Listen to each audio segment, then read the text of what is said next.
And you know, when we speak about agriculture, sometimes one man shows up. He's here this morning, President of the Trinidad and Tobago Farmers Union, Shiraz Khan. Shiraz, thank you very much for coming this morning. And he has brought gifts, you know. You see what he has put on the desk there? Pleasant morning. Pleasant morning to each and everybody. Pleasant morning to your listeners and your viewers. This is what they call calabash mango. All right. Marlon didn't know that. Right. He asking me what kind of mango it look like belly full mango. Calabash was calabash mango, right? You know, this morning because of this ground, I wear something different. I can't wear the green again. I see you dressed for a wedding today. You see, I know that. So when you can't wear your uniform, you have to wear something that is, you know, appropriate. So Marlon, pleasant morning again, and I'm happy to be here. Of course, to share my views. All right, let's speak about your views, Shiraz. So Marlon, one of the things is that with this Cepep, we're having so much a discussion about Cepep, right? Right. And if you could recall in 2007 with Patrick Manning about finding the solution, we had proposed something they call Farm Pep. Okay. Right, and we can't get the video. I don't know why we can't get the video from that. From 2007, August in 2007, and we presented something then to Prime Minister Patrick Manning and his cabinet about Farm Pep. And of course in 2012 we started doing something, training people to work on farms and so on, and it just collapsed in a short period of time. Marlon, we need, if we want to really make people in this country with sustainable employment, agriculture is one of the root. Thanks, Mr. Emmanuel Henry, for the plug that you give before I come on. Thank you very much. And if we really want and we're serious about developing this country, agriculture got to be treated as one of the mainstay of our economy, not as the bastard child as before. Right? We got to restructure, and Cepep can play an important role. I am saying if we take Farm Pep ideas, not when you take it and try to turn it into a wrong, something like a voter bank and so on, it will never work. But if we're serious about working with the Farm Pep project, that I got an idea from Canada and so on, and we started to make it happen, working towards agriculture. Take for instance, right? You have a lot of expanded land in Edinburgh 500. A lot of land that you have to be paying to cut grass and so on. You have a lot of young men idle on the roadside. Plus you have a lot of people working Cepep. Why can't we take those fellas and try to make something like probably a sheep project or a vegetable project? We're not taking the land that, you know, you're not going to do something with it down the road. We have a lot of land that is being wasted, almost 80 acres in Edinburgh 500 that is not being utilized all over the place. Why can't we take it and make it worthwhile using the same idea of Cepep and Farm Pep and produce some things, right? We, in Carsonfield, I have spoken to the MP and we're working on it. We're talking about a beautification project in Carsonfield and also planting things like these mangoes. And if we could plant a lot of mangoes, like the rose mango, what they call hog mango, the long mango, the calabash mango, and we could grow enough instead of these jamun and all these bushes that growing around, we can make some small little business with a couple of the Cepep workers and the villagers and so on, and create a little business and make kuchula and achar and these kind of chutneys and so on, and prepare it with the training from universities that's here and export. Why can't we create something instead of giving a man a fish a day in Cepep and create a man to learn to fish? But hasn't the problem been with agriculture in Trinidad and Tobago, some of the challenges, and I'm speaking about predial larceny, I'm speaking about flooding, I'm speaking about drought conditions, I'm speaking about costs, I'm speaking about losses. So how come other countries doing it? How come Cuba feeding themselves?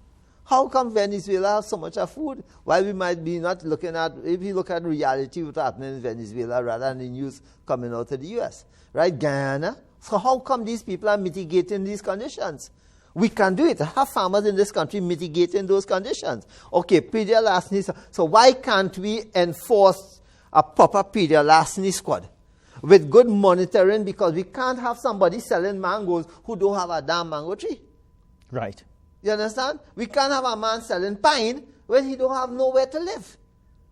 We can't have a man selling lamb on the roadside without having proper monitoring of the facilities. Imagine we had 14 abattoirs in this country. Over a period of time, they have been shut down, with probably only 2 operating now. Why have that happened? So where are these animals being slaughtered? People are slaughtering the animals at their home and selling on the roadside.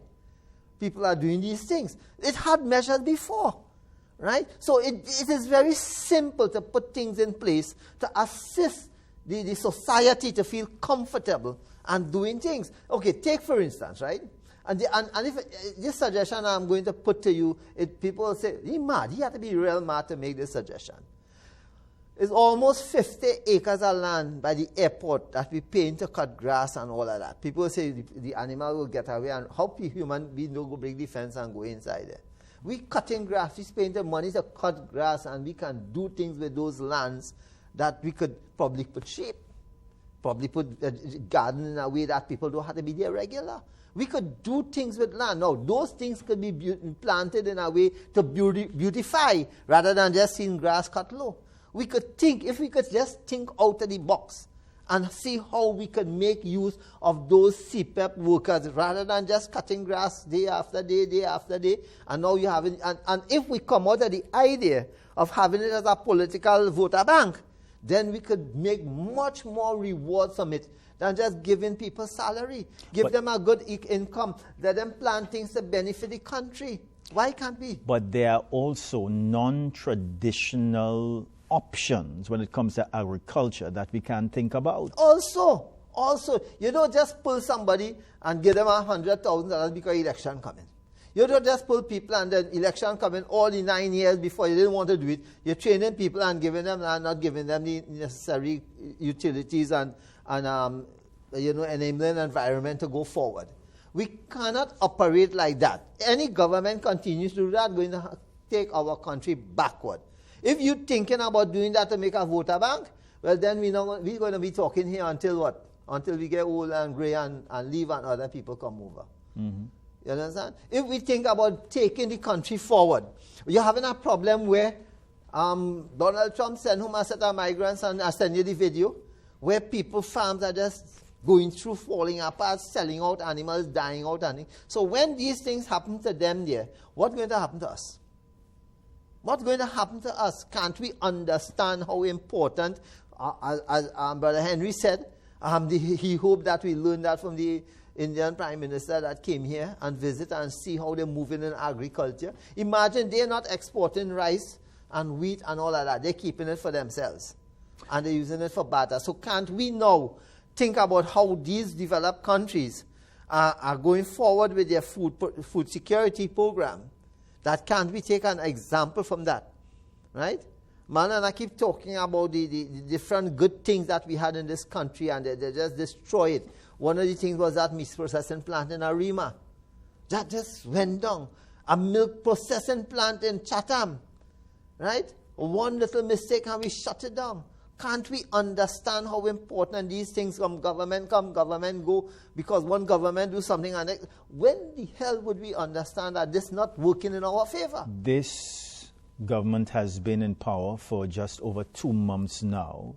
Have you had the opportunity to have any discussions with anyone within the government? Well, and what has the response been? I had a meeting with our MP, Dr. Lee. All right, okay. So we put out something for him. I'm yet to meet with the others. But I had some discussions with my brother and comrade, Kiza and Elder and so on. We had some small discussions. But it will have a time of settling in and everybody coming at them. So I am hoping that with coming September, just 2 months away, we will have some serious discussion about where to take agriculture. Because you cannot take a square peg and put it in a round hole. You have to have discussions with the people. Not only me in agriculture. There are other people, but I'm one. And we could all go forward in terms of how we could really make the sector. But it will start by seeing what is the budget allocation. Then we will have an idea of how you're thinking. And then the other things like the Pedialasny squad. Look, take for instance. We had a situation where people were being killed and thrown in Castleford and so on, and robbing and all of that, shooting people and so on. And our Pedialasny unit, 4 vehicles down, and we can't get it fixed. I'm speaking to the permanent secretary, I'm talking to other people, the inspector and so on. You can't tell me that this happening in this country. So what happened here? There's 6,000 or 7,000 people working in our Ministry of Agriculture, and nobody sees fit to get these vehicles and them in an order on a regular basis. You waited until the oil get thick, it can't change. It can't drive again. You waited until the brakes totally gone. Tires are smooth. How come these things happening?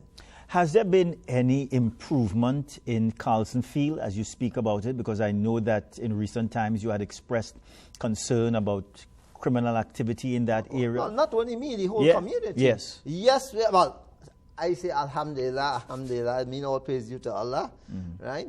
Alhamdulillah that we so far, because raising the issues, sometimes we see the police patrolling, but the PDL doesn't need to have any vehicle, which took place just a couple, distance from the incident. We need more patrols. In fact, the MP Dr. David Lee, is planning a meeting with us in Carlson Field with your partner, your good friend. You see, your good friend, right? Yeah, your good friend, Alexander, Minister Alexander, Homeland Security. We're hoping that he will come to meet with us soon, and we're hoping that the other ministers that is involved within those different areas, we could come and have a chat with us and see how we could put things in place, right? Yes, and the call that we made was to get our FUL.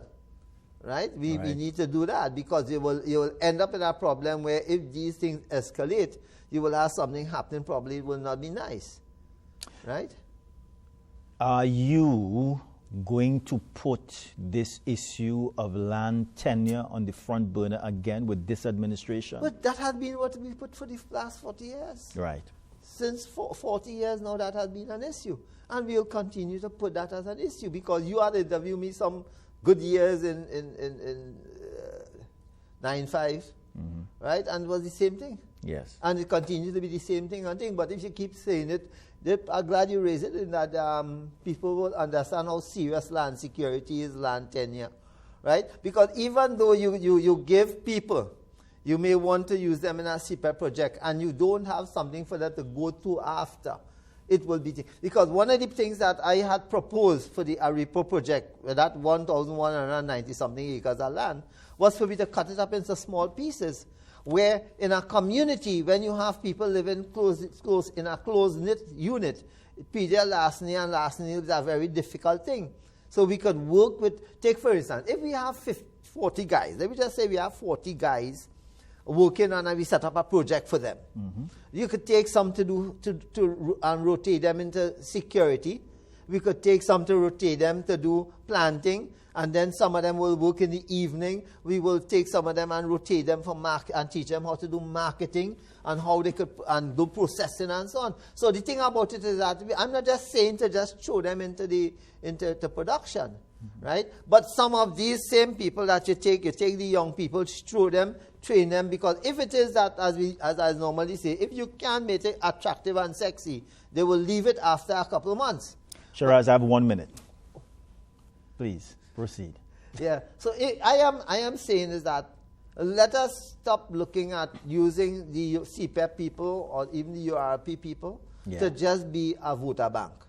If we're serious about taking the country forward, I think it is using those ideal situations to create gainful employment and production that will benefit the country. Because we just don't want to cut grass and paint stones, which cleaning the place and having it look nice, but you could have that happening, while some other aspects of the CPEP people making into a production and assisting the country with the GDP. Right? But all things had to fall in place, which is the security, as we're saying, the PDL larceny and the larceny squad and the police. And we have to also have enough people being trained into the full works of being into agriculture. Yeah. Shiraz, it's always a pleasure speaking with you, and you always give us much food for thought, and hopefully what you have shared with us this morning, they do not fall on deaf ears. Yeah? Right. But thank you. I hope you enjoy the mango. Calabash, I hope you enjoy. All right, Shiraz. Take care. Until next time. Thank you very much for having me. Of course. Let's go to a very short break, everybody. We're coming back. got to play.